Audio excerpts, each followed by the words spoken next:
Bismillahirrahmanirrahim. Tafsir apa saja yang Ustadz rekomendasikan kepada kita? Kalau untuk pemula bagus tafsir Syekh Abdurrahman As-Sa'di. Demikian pula kitab At-Tafsirul Muyassar. Itu ada terjemahannya. Atau kalau mau yang lebih bagus lagi ya tafsir Ibnu Katsir. Itu kitab tafsir yang sangat bagus sekali. Iya. Saya bangun tidur saat jam matahari terbit. Lalu saya berpikir bahwa sudah telat sholat subuh. Lalu saya tidur lagi.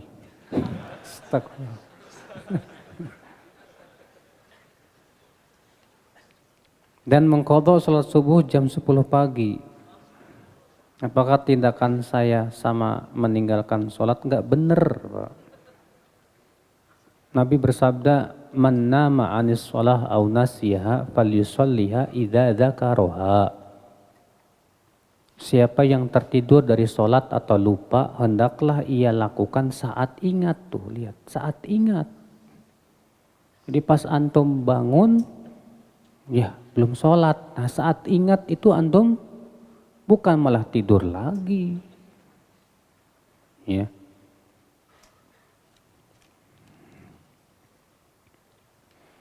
Ibu saya berniat menikah lagi setelah meninggal oleh ayah saya kurang lebih 5 tahun. Bagaimana sikap kita sebagai anak menghadapi kondisi tersebut? Apakah kita berhak melarang ibu menikah lagi? Enggak berhak. Masa anak melarang ibu? Iya. Justru kamu harus mendukung dong. Dia ingin melaksanakan sunnah Rasul Sallallahu Alaihi Wasallam, karena menikah itu termasuk sunnah tidak sunnah. Ya.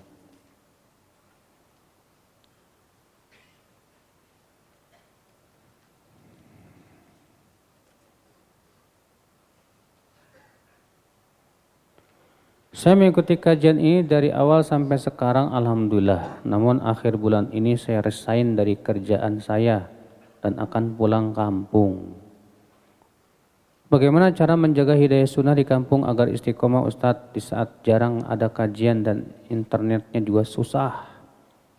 Serta masyarakat desa yang seperti banyak berlawanan. Tentunya kewajiban antum adalah berusaha semaksimal mungkin mencari kajian terdekat dari desa antum. Walaupun cuma seminggu sekali. Gak masalah kalau misalnya jaraknya jauh Ustadz, ada juga sekitar 70 kilo, gak apa-apa. Ya. Atau 50 kilo, gak apa-apa. Dulu Imam Ahmad jalan kaki ke Baghdad. Karena mendatangi majelis taklim itu kebutuhan hati, Pak. Ya, istilahnya kalau buat HP itu kayak chargernya. Coba antum lihat, di desa antum ada enggak kajian-kajian sunnah yang terdekat di mana?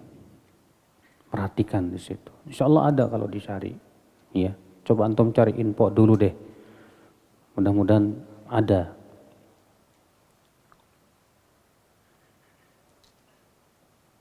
Ana ditipu saudara ana, uang yang lumayan banyak. Ana sudah mengikhlaskan, uangnya hilang. Tapi ana belum bisa memaafkan. Itu belum ikhlas namanya. Apakah sikap ana ini benar? Iya.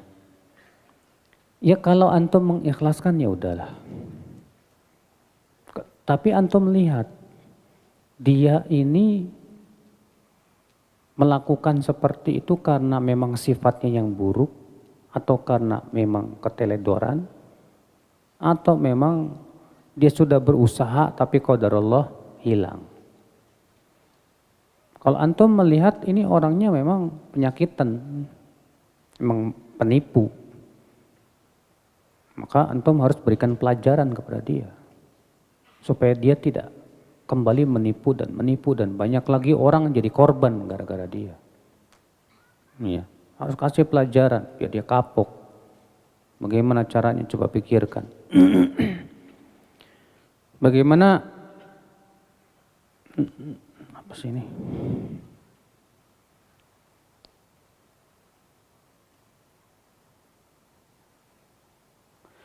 Bagaimana seseorang tergelincir dalam dosa besar, lalu taubat, lalu terulang lagi? Apakah Allah sudah mematikan hati kita? Nah, dia masuk kepada dosa besar, lalu bertaubat, lalu berulang lagi. Taubat lagi enggak? Pertanyaannya. Kalau dia setelah itu tidak bertaubat lagi, mati hatinya. Bahaya. Tapi kalau dia bertaubat tetap kepada Allah dan berusaha untuk memperbaiki taubatnya, tapi qadarullah terkadang di saat-saat hati sedang lemah jatuh lagi kepada apa? Pada dosa. Maka ini masih ada Pak, ya secercah cahaya yang masih ada kesempatan dia untuk bisa memperbaiki diri. Maka ketika Allah masih memberikan kepada dia kekuatan dan keinginan untuk taubat, gunakan kekuatan itu semaksimal mungkin. Yang dikhawatirkan itu kalau Allah sudah menghalangi kita dari taubat, ini yang berat Pak. Ya. Sekarang ada orang berbuat dosa, tapi ketika berbuat dosa sudah niat, nanti saya taubat. Ya. Nah, ini bahaya juga. Nah, kalau misalnya dia sedang berbuat dosa mati gimana? Ini bahaya ya akhwat Islam, maka segera dia taubat dengan taubat yang nasuh. Segera dia berazam, bertekad bulat, saya tidak akan kembali lagi. Kemudian dia jauhi semua sebab-sebab yang menyebabkan ia jatuh kepada dosa. Apa sih yang menyebabkan dia berbuat dosa besar? Apa sebabnya coba? Kalau ternyata sebabnya gara-gara HP, tinggalin tuh HP-nya. Kalau sebabnya gara-gara pergaulan yang salah, gak masalah tinggalin temannya. Ya. Semua sebab yang bisa menyeret itu harus tinggalkan. Bagaimana hukum safar untuk mendaki gunung? Tergantung niatnya. Kalau daki gunung supaya kuat badan, ya, memperkuat badan, otot dan yang lainnya. Karena dengan mendaki itu badan kita jadi kuat, sehat dan yang lainnya, ya nggak masalah, silakan aja. Kalau mendaki gunung hanya sebatas senang-senang aja, yang nggak dapat pahala, nggak dapat dosa, tapi juga merugi karena waktu habis tak berguna. Iya. Maka dilihat tujuan dia mendaki gunung itu apa. Iya. Atau pergi ke tempat-tempat indah lainnya gimana? Boleh, mubah-mubah aja. Hanya sebatas ingin melihat keindahan alam, tapi ingat, kalau bisa ketika kita melihat keindahan alam itu langsung kita ingat, kita tadabur juga melihat akan kebesaran Allah, keindahan ciptaannya. Ya.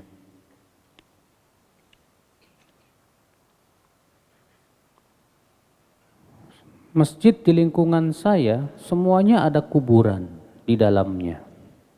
Bagaimana jika saya tetap sholat di masjid tersebut? Enggak boleh.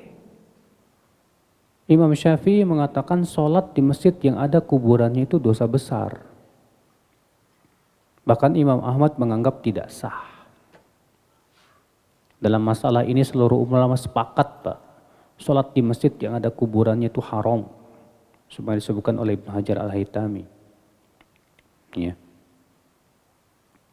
Karena nggak ada lagi yang lain. Ya udah gimana lagi, antum sholat di rumah aja. Ya, atau antum coba usahakan gimana caranya bisa dapat sumbangan buat bikin masjid misalnya. Ya.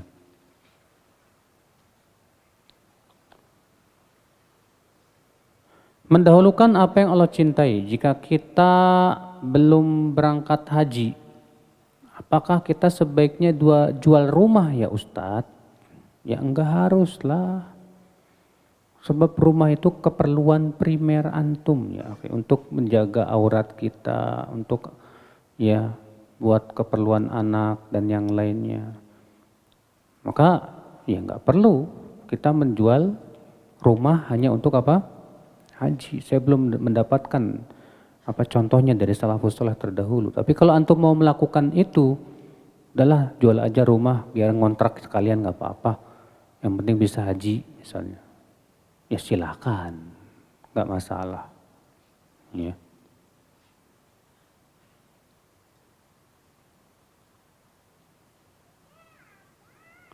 Apa hukumnya menerima uang tips? Haram, Pak. Uang tips, ya. Kalau antum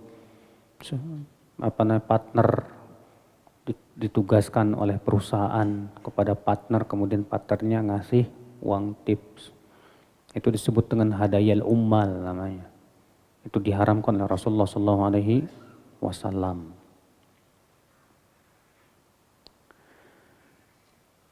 Beberapa hari ini mendung tak kunjung hujan. Apakah karena beberapa hari terakhir ini banyak demo ya Ustaz?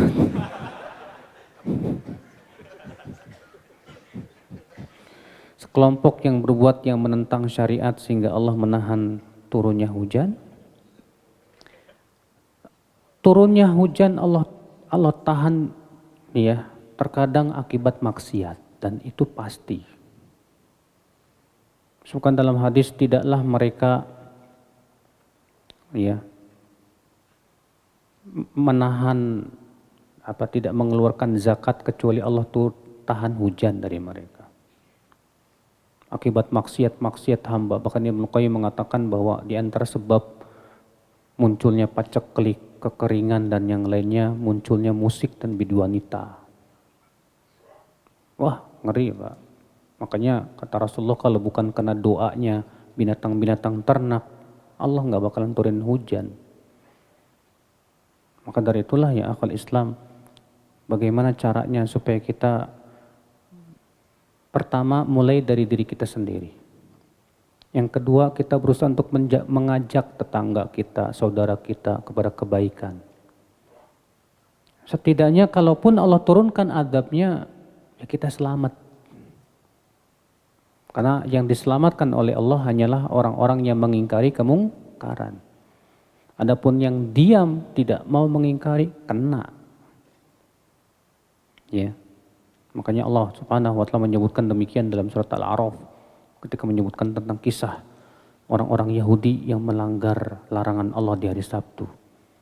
Maka Allah mengatakan dalam surat Al-A'raf bahwa Allah menyelapkan yanhauna 'anil ladina yanhauna su, ya. Allah mengatakan subhanallah dalam surat Al-A'raf itu, maka kami menyelamatkan orang-orang yang melarang dari kemungkaran. Kata Ibnu Katsir, Allah hanya menyelamatkan yang mengingkari saja. Dan Allah menghancurkan yang berbuat mungkar dan yang diam dari kemungkaran. Makanya kita penting nih Pak, gimana caranya supaya kita tidak diam. Tapi kita juga jangan kayak kelompok yang bikin dikit-dikit ancurin. Ya enggak. Tapi kita harus ada sesuatu yang bisa kita lakukan. Bagaimana mengingkari kemungkaran dengan cara yang paling baik. Itu dengan cara mengajak mereka kajian. Yang menyadarkan mereka supaya taubat kepada Allah. Ya. Mudah-mudahan dengan cara seperti itu Allah tahan terus adabnya kepada kita. Ya, Allahu a'lam. Semoga yang sampaikan bermanfaat. Subhanakallah bihamdik. Asyhadu an la ilaha illa anta astaghfiruka wa atubu ilaik. Assalamualaikum warahmatullahi wabarakatuh.